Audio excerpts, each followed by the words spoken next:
You and I would agree on the fact that time management is the same as life management. Essentially, this means that how you take care of your time is exactly how you run and take care of your life.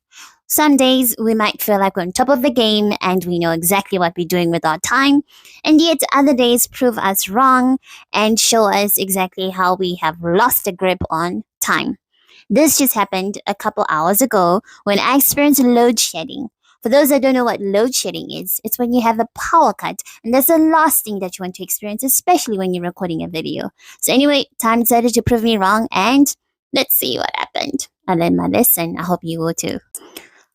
Oh, really? Really? What is this? Wow.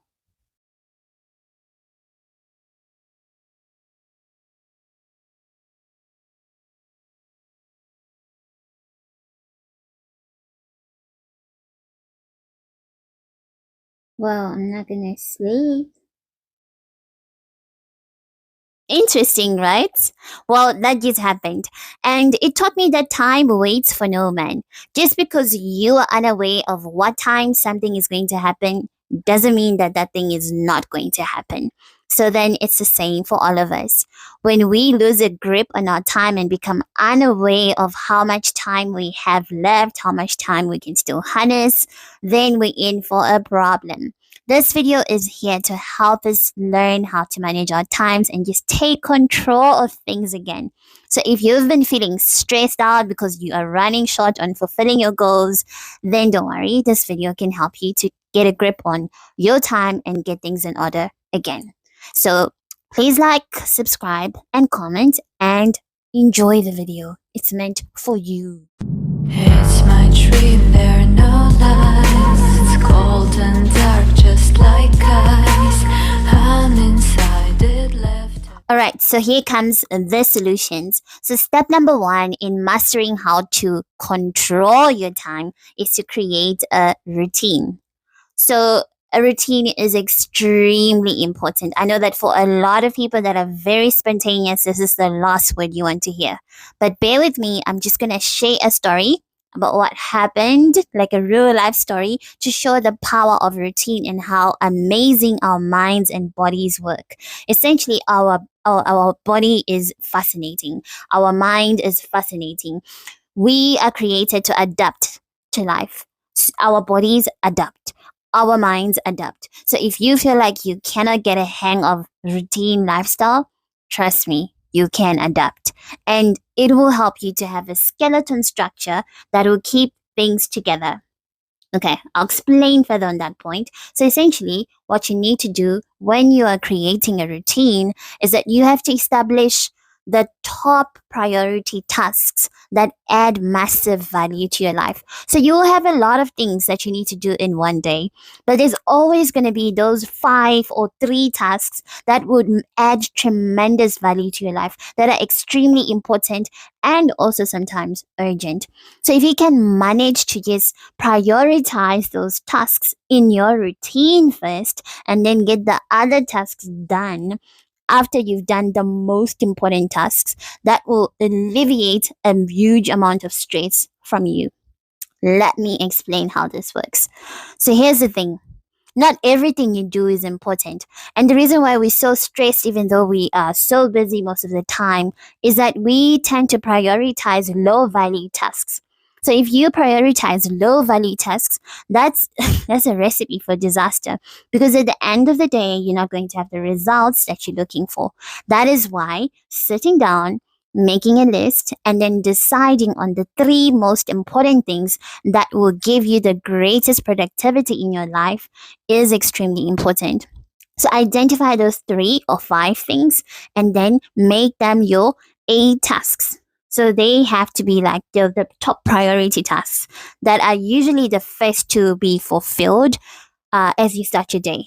It's best to put them during a time block where you know that you are extremely energetic, right? Before you're tired. Those things need to be checked off. Ideally in the morning before it's even noon.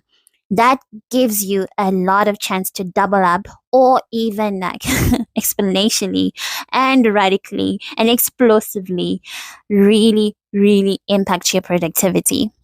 So once you do that, you are good to go. So back to the story that I wanted to share about how this whole body and mind works and how we're so flexible. It's incredible. It doesn't only work with diet and things like that or exercise. It also works with our daily habits. Anything new that you try. Okay, so this is the story. One day I was jogging and then I had an accident. Ended up breaking my leg. And I was basically bedridden and walking with crutches.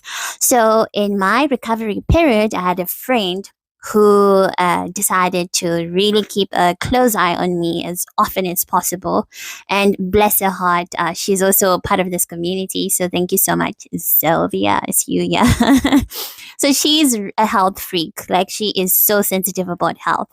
And when I was asking her for something that contained sugar, she looked at me like, are you crazy?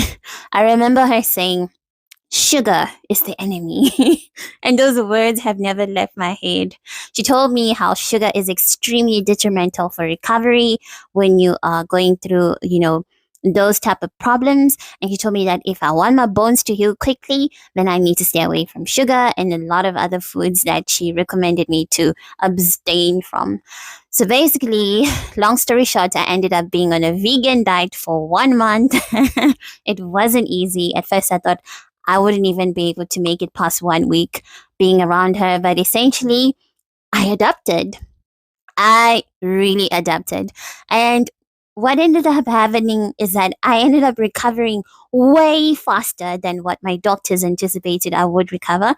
Like I was able to go home very early and I was able to go back to choosing my the old diet that I used to eat. But surprisingly, when I looked at all the stuff that I used to previously eat, I was completely not interested in those foods anymore. Like my palates completely changed. Your palates are essentially your preferences for certain foods. It's how you the tastes that you have for certain foods or your sensitivity towards particular foods. So if your palates change, it means that your inclination towards certain foods has completely changed. So your preferences change. You no longer feel the same way about certain foods. So the same excitement I used to have about what I used to eat, the unhealthy stuff, completely died down. Like completely. I couldn't stand looking at a chocolate. Can you even believe that? So it was amazing. I couldn't believe that I could actually live without sugar, but it was possible. And that's when I realized how amazing the body is, how much the body just needs you to train it, and then it will just go along with you. I would have never thought that that would be possible. But anyway, through being in situations that forced me to experience that, I was able to learn a very important lesson, which is you can adapt. You can adapt. You can train your body, you can train your mind to get used to a completely new lifestyle. So, how does this apply to time management? We are basically set in our ways, hey? Like the way you structure your day, you're used to that. And it feels like you can't even like deviate from that pattern that you are conditioned to be in every day. But the truth is that you can actually change. You can start to love being a morning person if you're not a morning person. You can start to love being a night owl if you're not a night owl. It just depends on how you condition your body and your mind. Okay, so when it comes to the brain, we can rewire our brains by consistently repeating an action. This is called rewiring, right? It needs time. Your brain needs time to create new neural pathways that allow you to automatically start to perform a certain habit. The reason why you probably have a hard time changing certain habits is because your brain has already formed neural pathways that are so established and that allow you to perform those things on autopilot almost. Sometimes.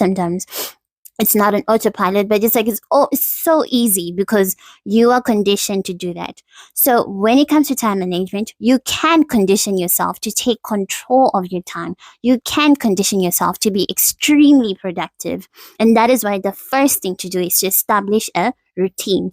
But that routine shouldn't just be, I'm going to do this in the morning and that. No, it has to be planned in accordance to priority. What is the most important thing? What are the three most important things that are going to make me proud of my months, my year, and my decades, right? So if you focus on those fewer tasks that are extremely important, it allows you to have massive growth. It allows you to enjoy a life of continual productivity because the more you repeat them, the more amazing you become at performing those tasks.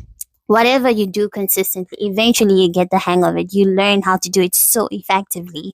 So then when you have a routine, it's important to really stick to it. So, right, because the brain needs at least 3 weeks to form those new neural pathways. It needs that time to be conditioned anew. Your body needs that time to adjust to the new timetable. So you can't judge yourself based on 1 week of trying a new routine and then it seems like it's not working. No.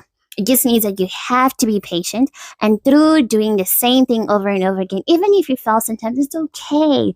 You just have to continue to do the same thing over and over again until your mind and body are working in sync and are on autopilot, helping you to do those things almost subconsciously. Like you don't even need to decide to do it, you just automatically do it. The same way you see yourself blinking, you see this is a reflex.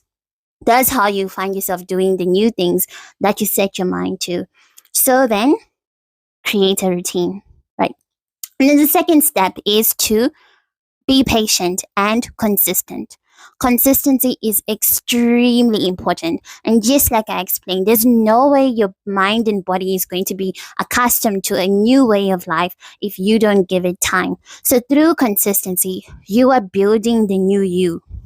The old you might not have been able to manage time effectively, but the new you can if you're just patient enough. If you just allow yourself to push through the resistance that you'll be experiencing, those thoughts that will be telling you, let's go back to the old way. If you just manage to push through all of that, I kid you not, you will be able to emerge as a completely reinvented you, right? So create a routine, be consistent and patient. And the last step is to evaluate. So, with everything new that you try in life, we always have to evaluate because there's always a better way to do something, right? So, you evaluate of maybe after a month, you evaluate that routine. How did it work for you? What are the measurable results that you managed to obtain? And are you happy? Are you productive? Are you seeing better results? So through evaluating what's working and what's not working, it allows you to polish up the areas that might need a little bit of tweaking. So a routine, for those that feel like I can't do routines, a routine, just try to see it as a skeleton. You know, with a skeleton, it holds things up. Yeah. So then a routine as well will allow you to hold up your life and keep the most important things well structured and going well. And then whatever random things that you want to do, whatever new opportunities that come up from nowhere that you want to pounce on, consider those as the flesh, the flesh to the skeleton. That's okay, but that should come secondary. The core things that keep your life productive should be stationary. And the only way they can be set in stone is when you have a routine, when you know that at this time, I'm definitely going to be doing this, and there's no two ways about it. So by having that skeleton framework, then you're no longer worried about the important things of your life being sidelined or forgotten about. You know that that's done. And then if other things come up, then you know that you're doing that because they are lower priority tasks compared to the most important and core things that get you going, right? So, when it comes to those 3 steps, if you just consistently implement them, you will see results guaranteed. All that you need to do is to practice patience, trust in yourself, and you will notice that the more you perform those tasks, the more trust you will have in you, the more confident you will feel and happy about your life, because it's amazing. Self efficacy is our ability to believe in our own strength or our own capabilities. So whenever we don't complete a task, our self-efficacy is always being lowered. But when we complete tasks, our self-confidence and our self-efficacy also grows, and you start to believe that you can do more because you've seen yourself complete other things successfully. So then what can stop you from trying out new things and doing them successfully as well? So from this video, I hope that we have learned very important principles that can help us to get things going. It might feel like there's a lot to do, I'm always busy, but no. You just need to pick 5 or 3 most important things that really bring the best productivity to your life and focus on them. Do them over and over again. C-type tasks or B-type tasks should never be done before you complete the top priority tasks, which can be deemed as the A tasks. So in your routine, make sure that those are done, and then once you get that done, then you can have the freedom to do whatever else that you need to do without feeling guilty. So thank you so much, and I hope that you really enjoyed this video. Share with us in the comment section what works for you, how do you manage your time effectively, and I will see you in the next video.